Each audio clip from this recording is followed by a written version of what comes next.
Guys, நம்முடைய சமூகத்தில் மற்றும் அநேக குடும்பங்களுக்குள்ள இருக்கக்கூடிய மிக மோசமான தேவனுக்கு பிரியமில்லாத ஒரு காரியத்தை நான் அப்சர்வ் பண்ணதை உங்களோட நான் ஷேர் பண்ணுறேன். என்னன்னு பார்த்தீங்க அப்படின்னா, ஏழைகளை ஒடுக்கிறதும் திக்கற்ற பிள்ளைகளையும் விதவைகளையும் வஞ்சிக்கிற ஒரு காரியம் நம்முடைய தேசத்தில் அதிகமாக நடக்கிறது.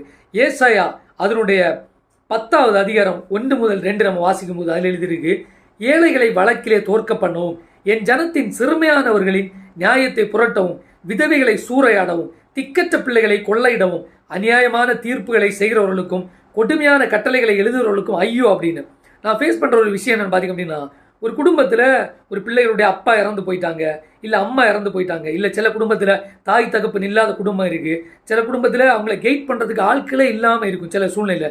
இப்படிப்பட்ட சூழ்நிலையில் அநேக குடும்பங்களில் பார்த்தீங்கன்னா அந்த பிள்ளைகளுடைய சொத்தை எப்படியாவது வஞ்சிக்க முடியுமா, அவங்க அப்பா இறந்துட்டாரு, அந்த சொத்தை எப்படியாவது நம்ம வஞ்சித்து எடுக்க முடியுமா, எப்படியாவது அந்த பிள்ளைகள் கெட்டு போச்சுன்னா நம்ம எல்லாத்தையும் அபகரிக்கலாமே அப்படின்னு சொல்கிற சிந்தையோடு இருக்கிறது. இன்னும் அந்த பிள்ளைகளை என்கரேஜ் பண்ணுறதை விட்டுட்டு அந்த பிள்ளைகள் மேலே தேவையில்லாத பழி, தேவையில்லாத காரியங்களை சுமத்துறது, இப்படிப்பட்ட மோசமான கிரியைகள் நம்முடைய சமூகத்தில் இருக்குது. ஒரு குடும்பத்தில் ஒரு பிள்ளைகள் திக்கற்ற நிலைமையில் இருந்தால், இல்லை ஒரு விதவியாக இருக்கிறாங்க, அந்த பிள்ளைகளுக்கு கைட் பண்ணுறதுக்கு ஆள் இல்லை அப்படின்னா, ஒரு கிறிஸ்தவர்கள் தேவனை அறிந்த, இல்லை யார் வேணாம் மனுஷனாக பிறந்த எல்லாருக்குமே இருக்க வேண்டிய முக்கியமான சுபாவம், அந்த பிள்ளைகளை நம்ம ஒடுக்கவே கூடாது, அந்த பிள்ளைகளுக்கு நம்ம அநியாயம் பண்ணவே கூடாது.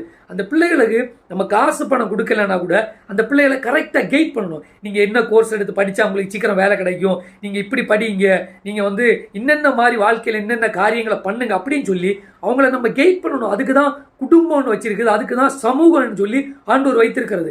அதை விட்டு நம்ம அவங்கள வஞ்சிக்கிறதோ, அவங்கள நம்ம அநியாயமாக ட்ரீட் பண்ணுறதும், அவங்கள நம்ம ரொம்ப இலக்காரமாக ட்ரீட் பண்ணுறது ஆண்டவர் வெறுக்கக்கூடிய ஒரு காரியம். அப்படி பண்ணுறவங்க மேலே தேவனுடைய கோபாக்கினை வரும் என்று வேதம் சொல்லுகிறது. ஸோ அப்படி பண்ணாமல் எல்லா ஜனங்களுக்கும் நியாயத்தையும் நீதியையும் செய்கிற ஜனங்களை தேவன் ஆஸ்வதிப்பார். அவர்களுடைய ஆபத்து காலத்தில் தேவன் அவர்களோடு இருந்து அவர்களுக்கு துணை செய்வார் என்று வேதம் சொல்லுகிறது.